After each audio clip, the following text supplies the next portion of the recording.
The glass sits under the tap longer than it needs to. You notice the water rising past the line you usually stop at, and you don't correct it. You just watch it climb. There's a hairline crack near the base, the kind you found weeks ago and meant to do something about, and never did. It doesn't leak yet.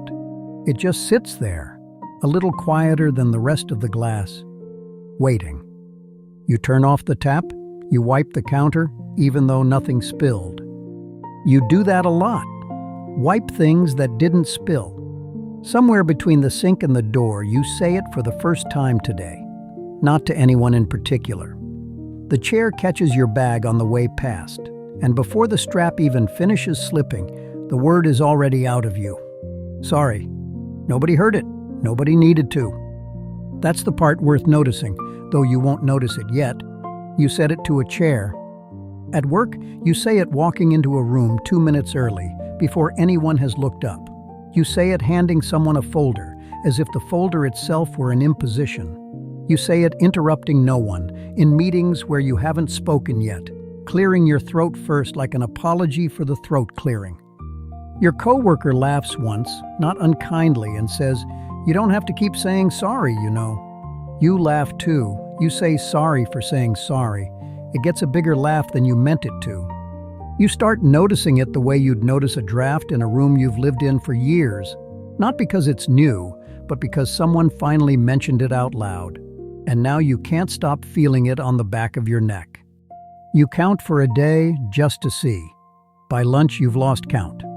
Somewhere around the fourth sorry for asking a question you had every right to ask, you stop keeping score, because keeping score starts to feel like something you'd need to apologize for too. At home, it's quieter, but it's there. You apologize for the dishes still in the sink, even though you're the only one who uses that sink. You apologize to a group chat for taking a day to answer, though no one asked where you'd been. You apologize mid-sentence for having an opinion, and then you finish the opinion anyway, smaller than it started. The glass with the hairline crack is still in the cabinet. You've started reaching around it without deciding to. Your hand just knows to skip that one. Maybe you're just polite. That's the first thought that shows up, and it's a reasonable one. You were raised around people who said please and thank you like breathing, who considered rudeness a kind of moral failure. Politeness was never optional in your house. It was armor. It kept things smooth. So maybe this is just that, grown up and a little overgrown. Maybe there's nothing underneath it worth digging for. You let that thought sit for a while because it's comfortable, and comfortable thoughts are hard to put down. Then a friend cancels on you, last minute, no real explanation, and you say, "No worries, sorry, I probably would have had to cancel too." You didn't have anything else planned. You notice that one. It sits differently than the others, the way a single loose thread sits differently once you've actually pulled at it. You didn't apologize for an inconvenience this time. You apologized to make someone else's inconvenience disappear before it could land on you. For a while, things get better, or they seem to. Someone close to you starts gently calling it out. Not unkindly, just a raised eyebrow every time the word slips out unearned. You start catching yourself mid-word. You replace sorry with thanks for waiting, with just to clarify, with nothing at all, just a pause where the apology used to live. It feels good. It feels like progress. For almost 2 weeks, you go whole conversations without saying it once, and you notice the absence the way you'd notice a headache finally lifting. You think, maybe that was it. Maybe naming it was enough. Then someone at work disagrees with a decision you made, and you feel the old shape of the sentence rising in your throat, the apology assembling itself out of habit before you've even understood what you're apologizing for. You catch it. You swallow it. You say instead, "I hear you, let's look at it together." The sentence is fine. The tone is calm, but your hands are pressed flat against your legs under the table, and your chest hasn't unclenched, and you realize, distantly, that removing the word did nothing about the feeling underneath it.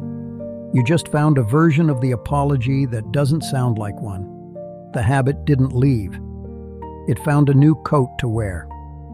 Maybe you're just trying to be considerate. That one holds up a little longer than the first excuse. Consideration is a real thing, and you do think about people, genuinely, more than most people bother to. You notice when someone's tired before they say it. You remember what people don't like on their sandwiches. That's not nothing. But consideration usually points outward, towards someone else's comfort. And you start to notice how much of your apologizing points somewhere else entirely, toward making yourself smaller and quieter and less possible to be annoyed at before anyone's even had the chance to be. Consideration doesn't flinch. This flinches. You think back to a version of yourself from years ago, in a house where disagreement had a temperature to it, where a raised voice meant the weather was about to change and you'd better find somewhere small to stand. You didn't apologize for things you'd done wrong back then. You apologized to stop things from getting worse. It wasn't about guilt. It was about weather prediction. You got very good at reading the sky. You just never learned how to stop scanning it, even in rooms where the weather never changes, even with people who've never once made you flinch. There's a stretch where it looks like it's finally settled. You go a whole month barely saying it. A partner mentions, almost proudly, that they've noticed. You feel, for the first time in a long while, like the crack in the glass has finally been dealt with.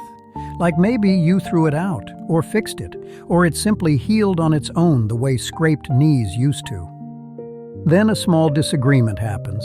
Nothing dramatic, just two people wanting different things for one evening, and you go quiet instead.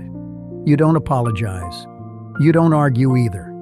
You just stop taking up space in the conversation, the way you always used to do right after you'd say sorry. You realize the word was never really the disease. It was just the sound the disease used to make. Take away the sound, and the disease finds a quieter way to move. You start noticing where you learned to disappear before disappearing had a name. You notice how easily you take blame that was never yours to hold. A delayed train, a coworker's mistake, weather, traffic, someone else's bad day. You notice how apologizing has become the fastest way you know to end a feeling before it fully arrives, the way flinching happens before pain does, whether or not there was ever a hand raised. You start to understand it less as manners and more as a kind of constant, quiet negotiation, a running attempt to make sure you never become the reason anything went wrong, even when nothing did. The glass with the crack is still in the cabinet. You've never mentioned it to anyone. You've just quietly rearranged your life around a chip you found once, weeks ago, and decided wasn't worth the conversation of throwing it away. One evening you take it out anyway, by accident, reaching without thinking. You fill it at the sink. You watch the water sit still along the crack line, not leaking, just resting there, the way it always has. You almost apologize to the glass for using it. You catch yourself before the word finishes forming, and for a moment you just stand there, holding a slightly damaged glass of water, saying nothing to no one, in a kitchen that has never once asked you to be sorry for existing in it. You set it down. You don't wipe the counter. Nothing spilled.